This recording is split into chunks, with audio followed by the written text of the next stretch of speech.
Hi friends, ಯಾರೆಲ್ಲ ಹೊಸದಾಗಿ ಚಾನೆಲ್ನ ನೋಡ್ತಾ ಇದ್ದೀರಾ ಚಾನೆಲ್ನ ಸಬ್ಸ್ಕ್ರೈಬ್ ಮಾಡ್ಕೊಳ್ಳಿ ಫ್ರೆಂಡ್ಸ್. ಮತ್ತು ವಿಡಿಯೋ ಇಷ್ಟ ಆದರೆ ವಿಡಿಯೋಗೆ ಲೈಕ್ ಕೊಡೋದು ಮರಿಬೇಡಿ ಫ್ರೆಂಡ್ಸ್. ನಾನೀಗ ಫಸ್ಟು ಬೆಳಗ್ಗೆ ದಿನಾನಿದು ಅಂದರೆ ನನಗೆ ರಚ್ಚೆಕಟ್ಟೆಗೆ ಪೂಜೆ ಮಾಡಲಿಕ್ಕೆ ಹೇಳಿದರು. ಈಗಾಗಲೇ 16 ದಿನ ಆಗಿದೆ, ಕಂಪ್ಲೀಟ್ ಆಗಿದೆ. ಹೋಗ್ತಾನೇ ಇದ್ದೀನಿ. ನೋಡೋಣ. ನಾನು ಏನೋ ಅಂದ್ಕೊಂಡಿದ್ದೀನಿ, ಆ ಕೆಲಸ ಆಗಬೇಕು ಅಂತ ನಾನು ರಚ್ಚೆಕಟ್ಟೆ ಸುತ್ತಿರೋದು. ಆದರೆ ನಿಮಗೂ ಕೂಡ ತಿಳಿಸ್ಕೊಡ್ತೀನಿ ಫ್ರೆಂಡ್. ಬೆಳಗ್ಗೆ ಶಿವನ ದೇವಸ್ಥಾನಕ್ಕೆ ಹೋಗ್ತೀನಿ. ಅಲ್ಲಿ ಶಿವನ ಕೈ ಮುಕ್ಕೊಂಡು ರಚ್ಚೆಕಟ್ಟೆ ಸುತ್ತಿ ಮನೆಗೆಲ್ಲ ಬಂದು ಮನೇಲಿ ಪೂಜೆ ಆದಮೇಲೆ ಏನಾದರೂ ಮುಂದಿನ ಕೆಲಸ ಅಂದರೆ ನಾನು ಅಂದ್ಕೊಂಡಿರೋದು ಆಗಬೇಕು ಅಂತ ನಾನು ಈ ಥರ ಮಾಡ್ತಾಯಿದ್ದೀನಿ. ನೋಡೋಣ, ನನಗೇನಾರು ಆದರೆ ನಾನು ಕೂಡ ನಿಮ್ಗೆ ತಿಳಿಸ್ಕೊಡ್ತೀನಿ. ನಿಮಗೂ ಕೂಡ ಏನಾದರೂ ಯೂಸ್ ಆಗ್ಬೋದು ಅಂತ. ಇನ್ನು ಮಧ್ಯಾಹ್ನದ ಊಟಕ್ಕೆ ನಾನಿಲ್ಲಿ ಬೀನ್ಸು ಮತ್ತು ಹೆಸರು ಕಾಳು ಹಾಕಿ ಉಪ್ಪು ಸಾಂಬಾರು ಮಾಡ್ತಾಯಿದ್ದೀನಿ. ಅಂದರೆ ನಾನು ಇವತ್ತು ಸುಟ್ಟಿ ಮಾಡ್ತಾಯಿದ್ದೀನಿ, ಈರುಳ್ಳಿ ಬೆಳ್ಳುಳ್ಳಿ ಎಲ್ಲ ಸುಟ್ಟಿ ಮಾಡ್ತಾಯಿದ್ದೀನಿ. ಈ ಥರದ್ದು ಸುಟ್ಟಿ ಮಾಡಿದ್ರೆ ತುಂಬಾ ಚೆನ್ನಾಗಿರುತ್ತೆ. ಹಾಗೆ ಆಗಿನ ಕಾಲದಲ್ಲೆಲ್ಲ ಈ ಥರ ಒಲೆಯಲ್ಲಿ ಹಾಕಿ ಸುಟ್ಟಿ ಮಾಡ್ತಿದ್ರು. ಆದರೆ ಈಗ ಒಲೆ ಎಲ್ಲ ಎಲ್ಲೂ ಅಷ್ಟೊಂದಿಲ್ಲ, ಬರೀ ಕಮ್ಮಿನೇ. ಆದ್ದರಿಂದ ನಾನು ಈ ಥರ ಗ್ಯಾಸ್ ಮೇಲೇ ಈ ಥರ ಸುಟ್ಕೊಂಡು ಮಾಡ್ತಾಯಿದ್ದೀನಿ ಈಗ. ಮಾಮೂಲಿ ಇದೆಲ್ಲರೂ ಮಾಡೋದೇ ಅಲ್ವಾ, ಅದರಿಂದ ರೆಸಿಪಿ ಬಗ್ಗೆ ಏನು ಹೇಳ್ತಿಲ್ಲ. ಮತ್ತು ಈ ಪೂಜೆ ಬಗ್ಗೆ ಏನಾದರೂ ಡೀಟೇಲ್ ಬೇಕಿದ್ದರೆ ಕಮೆಂಟ್ ಮಾಡಿ ಫ್ರೆಂಡ್ಸ್, ತಿಳಿಸ್ಕೊಡ್ತೀನಿ ಹೆಂಗೆ ಏನು ಅನ್ನೋದು. ಮತ್ತು ಕೆಲವೊಬ್ರು ಇರ್ತಾರೆ ವ್ಯಕ್ತಿಗಳು, ಅವರು ಯಾಕೆ ಆ ಥರ ಮಾಡ್ತಾರಂತ ಗೊತ್ತಿಲ್ಲ. ನಾವು ಮುಖ್ಯ ಆದರೆ ನಮ್ಮ ಜೊತೆ ಮಾತಾಡಲಿ, ಇಲ್ಲಾಂದರೆ ಅವರು ಮುಖ್ಯ ಆದರೆ ಅವ್ರ ಜೊತೆ ಮಾತಾಡಲಿ.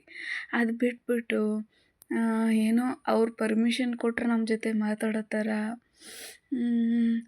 ಮತ್ತು ಏನಂದರೆ ಅವ್ರು ಇಲ್ದಂಗೆ ಮಾತಾಡಿಸೋದು, ಅವರಿದ್ದಾಗ ನಮ್ಮ ಕಡೆ ತಿರುಗೂ ನೋಡಲ್ಲ. ಅದು ಯಾಕೆ ಆ ಥರ ಮಾಡ್ತಾರೋ ಒಂದು ಗೊತ್ತಿಲ್ಲ ನನಗಂತೂ. ಈ ಥರ ಮಾಡೋದ್ರಿಂದ ಏನು ಸಿಗುತ್ತೆ ಅದು ಗೊತ್ತಿಲ್ಲ. ಆದರೆ ಒಟ್ನಲ್ಲಿ ಹೇಳ್ಬೇಕಂದ್ರೆ ಫ್ರೆಂಡ್ಸ್, ನಮ್ಮಮ್ಮ ನಾವು ಚಿಕ್ಕಂದಿದ್ದಾಗಲಿಂದನೂ ಹೇಳ್ತಿದ್ರು, ನರಮನುಷ್ಯನ ನಂಬೋಕ್ಕಿಂತ ದೇವರನ್ನ ನಂಬಿದರೆ ನಮಗೆ ಕಷ್ಟ ಕಾಲದಲ್ಲಿ ಕೈ ಹಿಡಿಯುತ್ತೆ ದೇವರು ಅಂತಿದ್ರು. ಆ ಮಾತಂತೂ ಸತ್ಯ ಅನಿಸುತ್ತೆ ನನಗಂತೂ. ಜನಗಳಿದ್ದಾಗ ಒಂಥರ, ಇಲ್ದಾಗ ಒಂಥರ, ಬೇರೆಯವ್ರಿಗೋಸ್ಕರ ಅವರು ನಮ್ಮನ್ನು ಮಾತಾಡಬಾರ್ದು ಅಂತ ಡಿಸೈಡ್ ಮಾಡೋ ಬದಲು, ಮಾತಾಡ್ಲಿಕ್ಕೆ ಇಷ್ಟ ಇಲ್ಲ ಅಂದರೆ ಅವ್ರ ಪಾಡಿಗೆ ಅವ್ರು ಇರಲಿ, ಅವ್ರಿಗೆ ನಾವು ಯಾವುದೇ ರೀತಿ ತೊಂದರೆನೂ ಕೊಡೋದು ಬೇಡ. ಅವ್ರ ಪಾಡಿಗೆ ಅವ್ರು ಚೆನ್ನಾಗಿದ್ರೆ ಸಾಕಲ್ವಾ.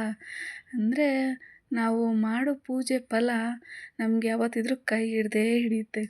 ಆದರೆ ನಾವು ಚೆನ್ನಾಗಿದ್ದಾಗ ನಮ್ಮ ಜೊತೆ ಇರೋರು, ನಾವು ಕೆಟ್ಟೋದಾಗ ನಮ್ಮಿಂದ ದೂರ ಆಗ್ತಾರಲ್ಲ, ಅಂಥವ್ರು ಮಾತ್ರ ನಾವು ಜೊತೆಲಿ ಇಟ್ಕೊಬಾರ್ದು ಫ್ರೆಂಡ್ಸ್. ಇದೊಂದು ಪಾಠನೇ ಕಲ್ತ್ಬಿಟ್ಟಿದ್ದೀನಿ ನಾನಂತೂ. ಅಂದರೆ ಹೆಂಗೆ ಗೊತ್ತಾ, ಏನೋ ತೋರಿಕೆಗೇನೋ ಮಾತಾಡಿಸ್ಬೇಕಲ್ಲ, ಏನೋ ಇವ್ರ ಮನೇಲಿ ಏನಾಗ್ತಿದೆ ತಿಳ್ಕೊಳ್ಬೇಕಲ್ಲ, ಇವ್ರ ಮನೇಲಿ ಏನು ವಿಷಯ ಏನು ಈ ಥರ ತಿಳ್ಕೊಳಕ್ಕೋಸ್ಕರ ಮಾತಾಡ್ತಾರೇನೋ ಗೊತ್ತಿಲ್ಲ.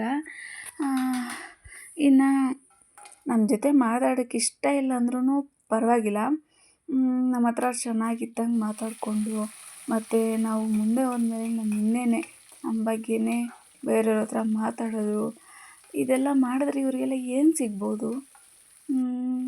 ನನಗಂತೂ ಒಂದು ಅರ್ಥ ಆಗ್ತಿಲ್ಲ. ನನಗಿದೆಲ್ಲ ನೋಡಿದಾಗಿಂದ ಒಂದು ಸ್ವಲ್ಪ ದಿನದ ತುಂಬಾ ಅಯ್ಯೋ ಈ ಪ್ರಪಂಚದಲ್ಲಿ ಯಾರೂ ಒಳ್ಳೆಯವರೇ ಇಲ್ಲವೇನೋ ಅನ್ನೋ ಥರ ಅನ್ನಿಸ್ಬಿಟ್ಟಿತ್ತು. ನಾನಂತೂ ತುಂಬಾ ಬೇಜಾರು ಕೂಡ ಆಗಿದ್ದೆ.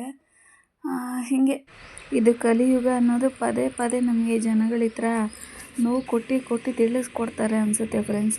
ಈ ವಿಡಿಯೋ ಇಷ್ಟ ಆಗಿದರೆ ವಿಡಿಯೋಗೆ ಲೈಕ್ ಕೊಡಿ, ಸಬ್ಸ್ಕ್ರೈಬ್ ಮಾಡೋದು ಮರಿಬೇಡಿ ಫ್ರೆಂಡ್ಸ್.